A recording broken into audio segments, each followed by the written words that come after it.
দেখুন, মানুষের জীবনে রাহু কেতুর যে অস্তিত্ব তার স্বীকার না করে কোনো উপায় নেই।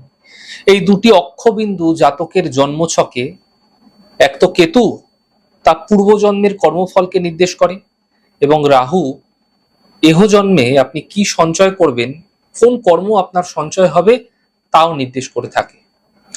তাই দুটো বিন্দু একটি জন্মছকে দু প্রান্তে তাদের ফেলা হয়েছে। কেতু যেখানে থাকে তার রাহু অপোজিটে, রাহু যেখানে থাকে কেতু তার অপোজিটে থাকে। বুঝতে হবে যে এ জন্মে আপনি কোন কর্মে লিপ্ত আছেন বা থাকবেন তা রাহু থেকেই দেখা হবে। এবং কেতু আপনাকে আপনার পূর্বজন্মের সঙ্গে জোড়ে, আপনার অতীত কর্মের সঙ্গে, উত্তরাধিকার সূত্রে প্রাপ্ত কর্মের সঙ্গে জুড়ে থাকে।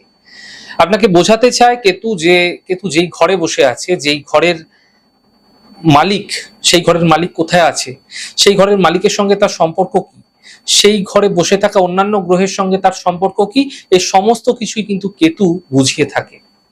পূর্বজন্মে কি হয়েছিল, কোথা থেকে আপনি এসছেন, কোথা থেকে আপনার কর্মফল তৈরি হয়েছে, এই সমস্ত কিছুই কিন্তু কেতু যে ঘরে বসে থাকে একটা রহস্যময় বিষয়।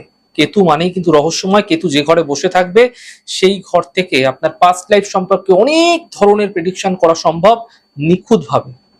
এবং রাহু যেই ঘরে বসে থাকে ঠিক সেই ঘরটাতে বুঝিয়ে থাকে যে এই জন্মে আপনি কি ধরনের কর্ম করতে চলেছেন বা কি ধরনের কর্মের মাধ্যম দিয়ে আপনি কর্মকে সঞ্চয় করবেন, কর্মের সঞ্চয় যা পরবর্তী জীবনে আপনাকে সেই ফল ভোগ করতে বা সেই ফল ভোগ করার দিকে আপনাকে নিয়ে যাবে। তাহলে বুঝতেই পারছেন রাহু কেতুর এই যে দুটি মেরুতে অবস্থান করা, কখনো রাহু আমাদের ক্ষেত্রে আগ্রাসী মনোভাব আর কেতু কখনো কোনো কিছুকে ছেড়ে দেওয়ার মনোভাব, এই দুটিই দেখিয়ে থাকে। রাহু কোনো কিছুকে পাওয়ার খিদে, কেতুর ছাড়ার খিদে।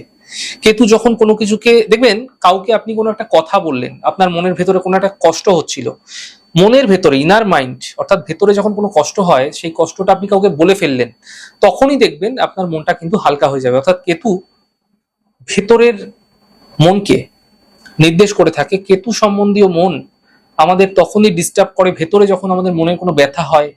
দেখবেন গভীর প্রেমের ব্যথা এটা কিন্তু কেতু দিয়ে থাকে। যখনই আপনি সেই প্রেমের ব্যাপারে কোনো কাউকে বলে দিচ্ছেন, জানিয়ে দিচ্ছেন, মন অনেকটা হালকা। তার মানে কেতু ভেতরে কোনো কিছুকে যেন লুকিয়ে রাখতে চায়। আর রাহু সর্বদাই প্রকাশিত।